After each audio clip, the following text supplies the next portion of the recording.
দেখুন, তৃণমূল কংগ্রেসের এই যে বিপুল পরিমাণ সম্পত্তি, অ্যাকাউন্টে বিপুল পরিমাণ টাকা, এ নিয়ে বারবার অভিযোগ উঠেছে। অভিযোগ এমনকি তৃণমূল কংগ্রেসের ভেতর থেকে উঠেছে। তো এই যে বলে না, বাংলায় একটা চলতি বাংলায় কথা আছে, অক্কার ধন ভক্ষায় খায় বা ভক্ষায় যায় বলে অনেকে। তো স্বাভাবিকভাবে এই টাকা তার কোথা থেকে সোর্স, কোথা থেকে এসছে, মানুষকে শোষণ করে এই টাকা জমানো হয়েছে কিনা, পার্টির ভান্ডারে নেওয়া হয়েছে কিনা, এই সব আগামী দিনে আসবে। এবং তৃণমূল কংগ্রেসের ভেতরের নেতারা বলছে যে এই পরিমাণ টাকা দেওয়া হয়েছে।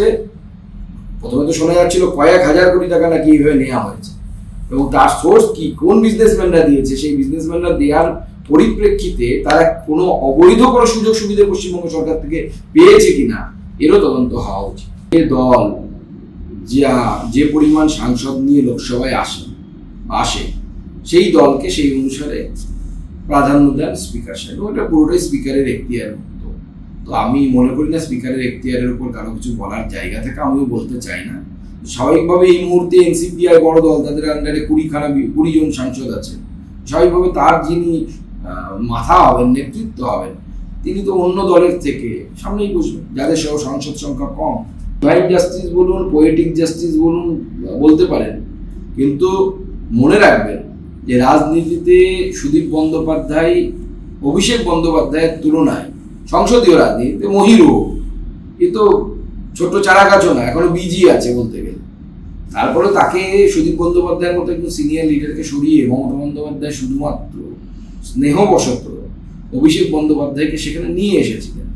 তার কারণ কি তারাই বলতে পারবেন। এখন সেটাই জাস্টিস হচ্ছে, আবার পোয়েটিক জাস্টিস বলুন বা ডিভাইন জাস্টিস বলুন। এই মুহূর্তে পশ্চিমবঙ্গে আমাদের সামনে, আমাদের সরকারের সামনে অনেকগুলো চ্যালেঞ্জের মধ্যে একটি হলো যে বিগত কয়েক বছরে যেহেতু জাতীয়তাবাদী সরকার পশ্চিমবঙ্গে ছিল না, সেহেতু পশ্চিমবঙ্গের বিভিন্ন জায়গায় বিভিন্ন অনিয়ন্ত্রিত মাদ্রাসা এবং অন্যান্যদেরকে কেন্দ্র করে একটা নেক্সাস তৈরি হয়েছে, এবং সেখানে ভারত বিরোধী কার্যকলাপেরও বিভিন্ন খবর বা কিছু আসতে থাকে। বহু অপরাধী এবং টেররিস্ট গ্রুপের মাথারা তারা কলকাতা থেকে গ্রেপ্তার হয়েছে। তো স্বাভাবিকভাবে আমাদের রাজ্যকে সুরক্ষিত করতে রাজ্য সরকারের যে ধরনের পদক্ষেপ নেওয়া দরকার, আমাদের রাজ্য সরকার সেই ধরনেরই পদক্ষেপ নেবেন। এবং যেহেতু বিগত দিনে বাংলাদেশের অবস্থা কি ছিল আপনারা জানেন, এই সমস্ত কিছু বিষয় নিয়ে আমাদের রাজ্য সরকার কেন্দ্রের সরকারের সাথে কথা বলে যে ধরনের ব্যবস্থা নেওয়া দরকার সেই ধরনের ব্যবস্থা নেওয়ার চেষ্টা করি। প্রথমেই আমি মাননীয় মুখ্যমন্ত্রী শুভেন্দু অধিকারীকে ধন্যবাদ জানাই যে তিনি এই সিদ্ধান্ত নিয়েছেন।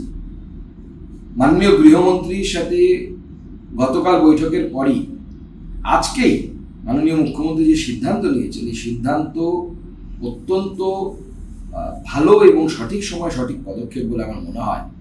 এবং এই সিদ্ধান্ত আরও একবার প্রমাণ করল যে আমাদের সরকার এবং আমাদের পার্টি, ভারতীয় জনতা পার্টি, বাংলা ভাষা, বাংলা সংস্কৃতির প্রতি কতটা প্রতিবদ্ধ।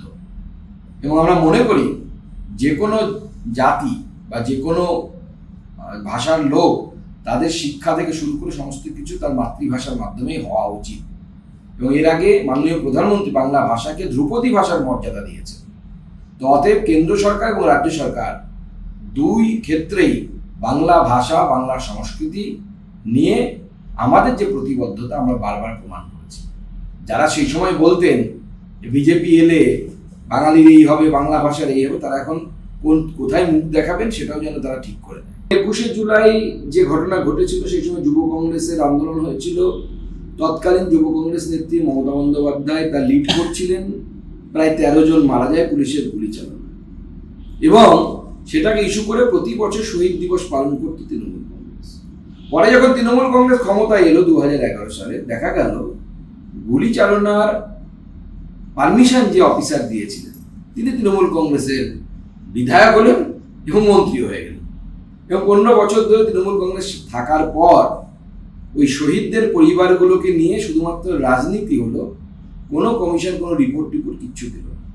অথচ মুখ্যমন্ত্রী সরকারে আসার আগে তার দলকে এবং মানুষকে প্রতিশ্রুতি দিয়েছিলেন যে তারা সরকারে এসে তদন্ত করে দেখবেন যে কাদের জন্য এতগুলো মৃত্যু হলো, এবং তাদেরকে উনি শাস্তি দেবেন বলেছেন। দেখুন, এই তো হাইকোর্টের বিষয়, মহামান্য আদালতের সিদ্ধান্তের উপরে তো আমাদের কিছু বলার জায়গা থাকে না। আমরা আদালতকে মেনে চলি। মহামান্য আদালত যেহেতু পারমিশন দেয়নি, তো স্বাভাবিকভাবে তিনি যেতে পারবেন না, কারণ তার বিরুদ্ধে এত তদন্ত চলছে। বিদেশে গেলে ফিরবেন কি ফিরবেন না, এই বিষয়ে সন্দেহ থাকতে পারে আদালতের বা তদন্তকারী সংস্থা। আনার বিষয় নেই, বাম সরকারও আনতে বলেনি, বাম সরকারের সময় তৃণমূল আমলেও কেউ আনতে পারেনি। আনতেন কোনো সংস্থা যারা প্রোগ্রাম অর্গানাইজ করছে, কেউ বইমেলা করতে পারে, কেউ কোনো জায়গায় তার টকে তাকে ইনভাইট করতে পারে, কিন্তু এর আগে যতবার আনার চেষ্টা করেছে কোনো না কোনো সংস্থা, বাম সরকারের সময় এবং তৃণমূল কংগ্রেসের সরকারের সময় বিভিন্ন অজুহাতে তিনি সুরক্ষিত থাকবেন না, এই অজুহাতে তার আশাকে আটকে দেওয়া হয়েছে। বিজেপি সরকার কি করছে, যারা আনছেন তারাই আনছেন।